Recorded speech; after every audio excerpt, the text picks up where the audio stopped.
Hello नमस्कार जय हिंद दोस्तों, कैसे हैं आप सब। मैं आशा करता हूँ आप सब बढ़िया होंगे, मस्त होंगे, स्वस्थ होंगे। चलिए दोस्तों, संविधान की इस सीरीज में आज हम भारतीय संविधान की संसद के बारे में जानते हैं। भारतीय संविधान की संसद, ठीक है साथी। क्या देखेंगे हम देखने वाले हैं दोस्तों भारतीय संसद।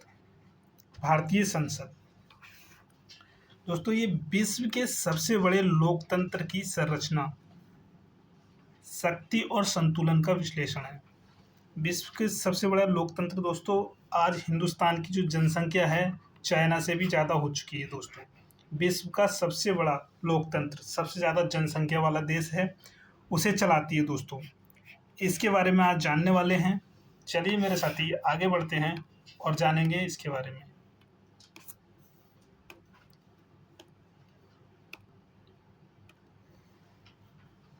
दोस्तों, संसद की उत्पत्ति कैसे हुई और इसका इतिहास क्या है, ये जानते हैं।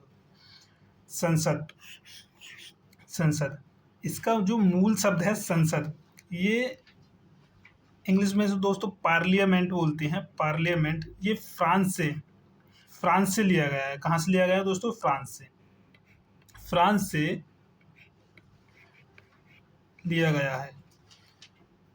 शब्द जो लिया गया है दोस्तों फ्रांस से लिया गया है, लेकिन किसे बोला जाता है? UK, United kingdom. यूके को क्या बोला जाता है? संसद की जननी। और संसद शब्द कहाँ से लिया गया है? फ्रांस से। संसद शब्द फ्रांस से लिया गया है, लेकिन संसद की जननी यूके को कहा जाता है। ठीक है मेरे साथी। संसद 1927 में संसद भवन का निर्माण हुआ।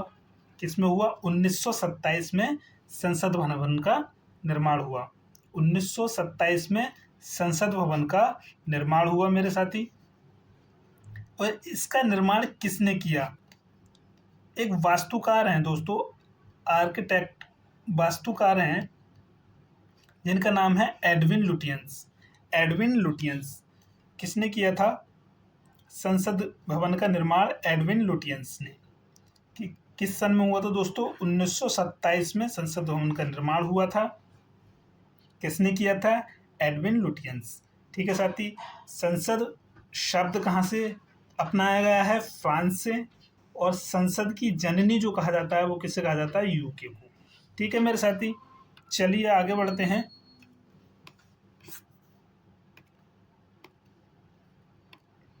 इसी क्रम में संसद किस अनुच्छेद के अंतर्गत आता है? अनुच्छेद 79। अनुच्छेद 79 79। ठीक है साथी। भारतीय संसद के कितने अंग हैं दोस्तों? अंग। भारतीय संसद के 3 अंग हैं। क्या क्या हैं? लोकसभा, राष्ट्रपति और राज्यसभा। लोकसभा, राष्ट्रपति और राज्यसभा। क्या बताया मैंने दोस्तों? भारतीय संसद के कितने अंग हैं? 3 अंग हैं। लोकसभा, राष्ट्रपति और राज्यसभा। ठीक है साथी। अंग दोस्तों 3 हैं, और सदन की बात की जाए तो सदन 2 हैं। सदन क्या है दोस्तों? लोकसभा और राज्यसभा।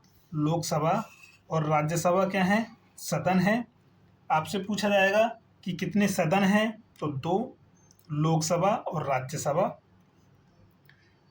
ठीक है साथी। राष्ट्रपति सदन नहीं है, इसका मतलब लोकसभा और राज्यसभा क्या है? सदन है। और अंग क्या है संसद के? 3 हैं, लोकसभा, राष्ट्रपति और राज्यसभा। ठीक है साथी। किसी भी अंतर्राष्ट्रीय संधि या समझौते को किसी भी राज्य में लागू कर सकती है बिना उस राज्य के अनुमति के।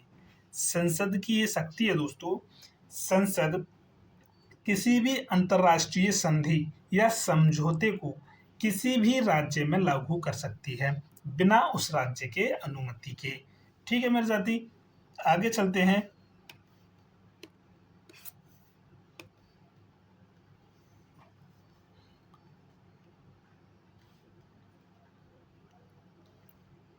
देखिए दोस्तों, क्या बताया मैंने? राज्यसभा, राज्यसभा राज्यसभा लोकसभा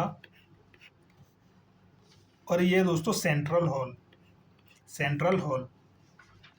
राज्यसभा किस अनुच्छेद के अंतर्गत आता है? अनुच्छेद है 80। सदस्य कितने हैं? 245। ठीक है साथी। इसी तरह लोकसभा किस अनुच्छेद के अंतर्गत आता है? अनुच्छेद 81। और इसमें कितने सदस्य हैं? 545। अधिकतम इसमें कितने सदस्य हो सकते हैं दोस्तों? 550। अधिकतम कितने सदस्य हो सकते हैं? 550। अभी वर्तमान में कितने हैं? 545। निर्वाचित कितने होते हैं दोस्तों? 543। 2 मनोनीत होते हैं। इसी तरह राज्यसभा में 245 हैं, निर्वाचित होते हैं 233 और 12 मनोनीत होते हैं। ठीक है साथी। सेंट्रल हॉल क्या है दोस्तों? सेंट्रल हॉल की जो क्षमता है दोस्तों, इसमें लगभग 1000 व्यक्ति बैठ सकते हैं एक साथ। सेंट्रल हॉल में जब संविधान का निर्माण हुआ दोस्तों, तो संविधान का निर्माण सेंट्रल हॉल में ही बैठकर हुआ था। संविधान का निर्माण कहाँ हुआ था दोस्तों? सेंट्रल हॉल में। और कोई विदेशी अतिथि आता है दोस्तों, मेहमान आता है, तो भाषण जो देता है वो सेंट्रल हॉल में ही देता है। ठीक है साथी। विदेशी अतिथि के जो भाषण होते हैं, स्पीच देता है दोस्तों, वो कहाँ देता है? सेंट्रल हॉल में देता है। ठीक है साथी, आगे चलते हैं।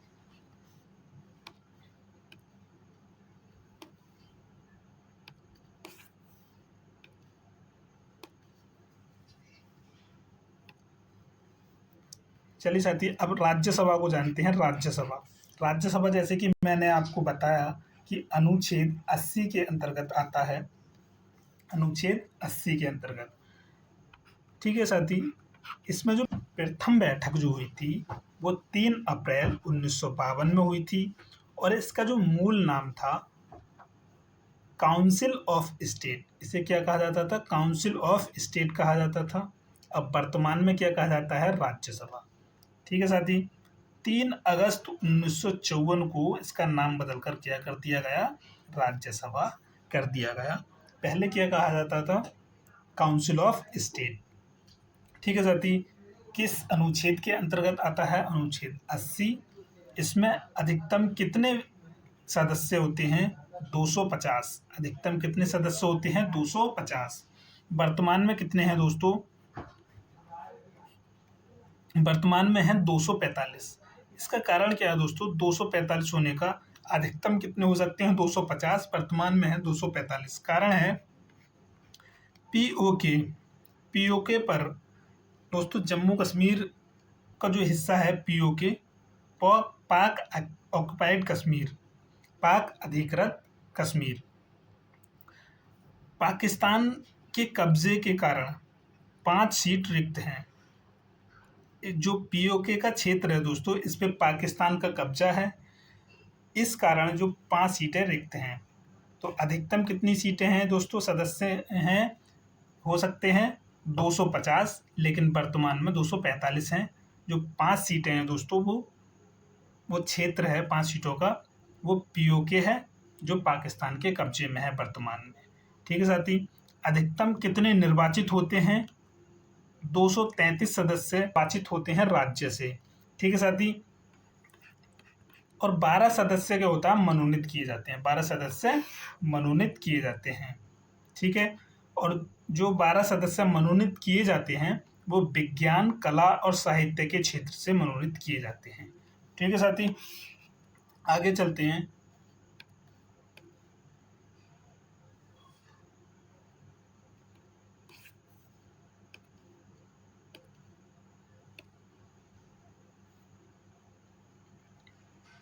दोस्तों, राज्यसभा की जो योग्यताएं हैं और उसकी प्रकृति है, उसके बारे में जानते हैं। राज्यसभा की क्या योग्यताएं हैं, उसके क्या प्रोटोकॉल हैं उसमें प्रवेश लेने के लिए।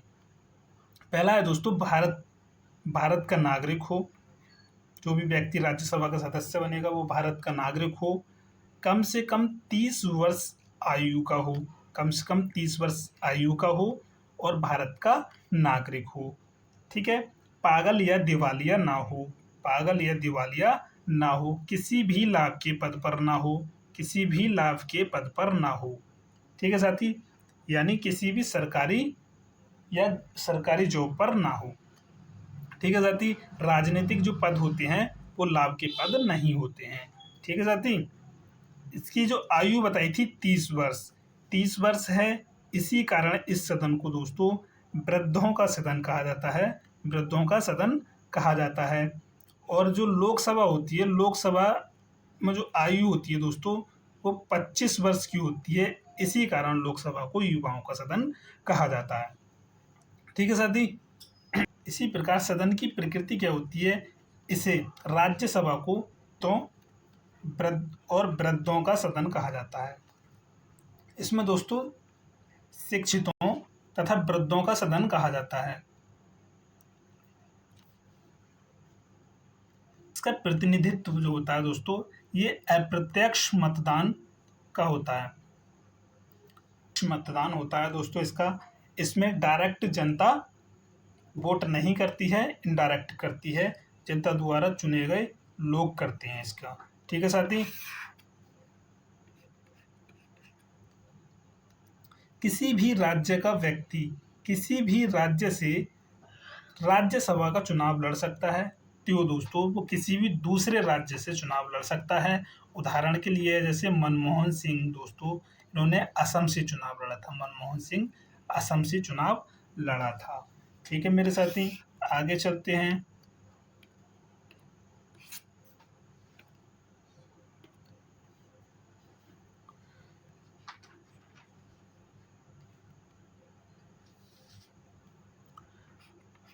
राज्यसभा दोस्तों राज्य नहीं हो सकता, जैसे कि मैंने बताया दोस्तों इसे स्थायी सदन कहा जाता है, इसी कारण इसका विघटन नहीं हो सकता, विघटन नहीं हो सकता, इसलिए ही इसे स्थायी सदन कहा जाता है।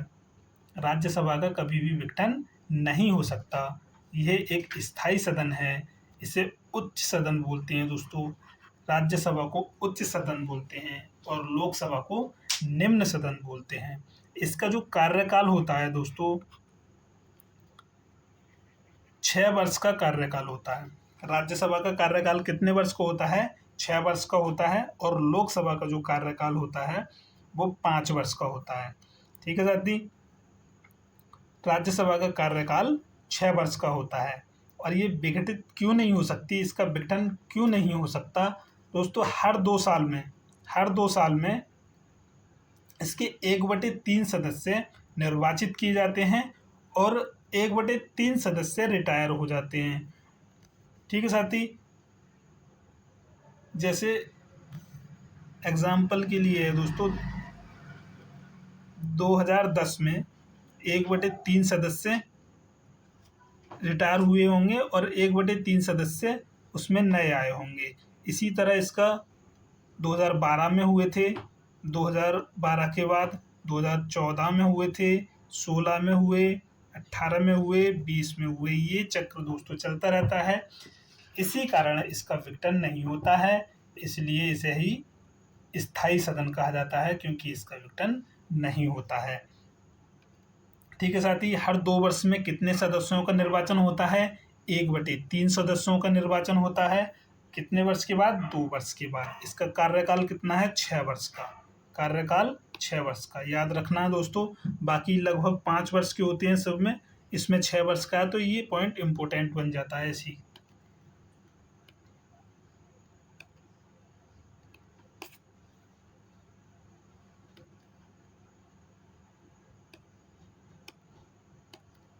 सभा भंग रहती है तो आपातकाल का अनुमोदन राज्यसभा से ही होता है। जब लोकसभा भंग रहती है दोस्तों, राज्यसभा स्थायी सदन होता है, वो भंग नहीं हो सकता, उसका विघटन नहीं हो सकता, लेकिन लोकसभा को तो हो सकता है। तो लोकसभा जब भंग होती है, उसका विघटन हो गया होता है, तो उस समय दोस्तों आपातकाल का जो अनुमोदन है, आपातकाल का जो अनुमोदन है वो राज्यसभा से ही होता है। कहाँ से होता है, राज्यसभा से होता है। ठीक है साथी। अनुच्छेद 249 राज्य सूची का विषय है। अनुच्छेद 249 में राज्य सूची है, तो इसका क्या है, राज्य सूची के विषय में कानून बनाने का जो अधिकार है वो राज्यसभा, ठीक है, राज्यसभा लोकसभा को देती है। राज्यसभा किसे देती है? कानून का अधिकार राज्यसभा लोकसभा को देती है 1 वर्ष के लिए। कितने समय के लिए? 1 वर्ष के लिए राज्यसभा लोकसभा को देती है। राज्य सूची के विषय में कानून बनाने का अधिकार राज्यसभा लोकसभा को देती है। ठीक है साथी। इसी क्रम में महाभियोग के बारे में एक पॉइंट है, महाभियोग। उपराष्ट्रपति पर महाभियोग राज्यसभा से ही प्रारंभ होता है। उपराष्ट्रपति पर महाभियोग कहाँ से प्रारंभ होता है दोस्तों? राज्यसभा से ही प्रारंभ होता है। क्यों? उपराष्ट्रपति राज्यसभा का सभापति होता है। ठीक है साथी। अनुच्छेद 312 इसमें है अखिल भारतीय सेवा। अखिल भारतीय सेवा, अखिल भारतीय सेवा जैसे IFS के सृजन का अधिकार राज्यसभा लोकसभा को देती है। IFS मतलब इंडियन फॉरेस्ट सर्विस। ठीक है साथी, UPSC के द्वारा होता है ये।